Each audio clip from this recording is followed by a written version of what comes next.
I personally, as a filmmaker, was always aware of the great comradeship of female filmmakers, and you don't have to look very far to know how many female filmmakers have always been making films. It just, they don't necessarily get the column inches. We all talk about, you know, films about directors like, you know, the wonderful 8½, which I'm very inspired by, but they're always, you know, these male directors, these sort of male egos. So I'm kind of very interested in the female ego. The women's voice is we're maybe more than half the population. So sometimes it's nice to have a man's view on a woman story. Sometimes it's very nice to have a woman on a woman.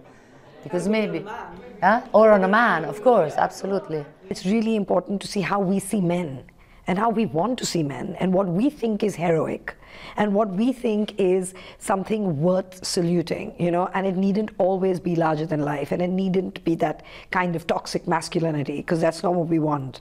So I think that it's going to work both ways, actually. It's a lot of wonderful women in the history, and it will be even more in the future, I hope.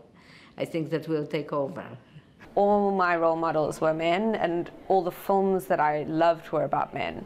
And I didn't really think too much about that for quite a while, until I think I just generally started to develop my own kind of like political consciousness about the world around me and started to question why that was. You're out on very thin ice when you then decide to make the films instead of just sitting wishing you were Audrey Hepburn.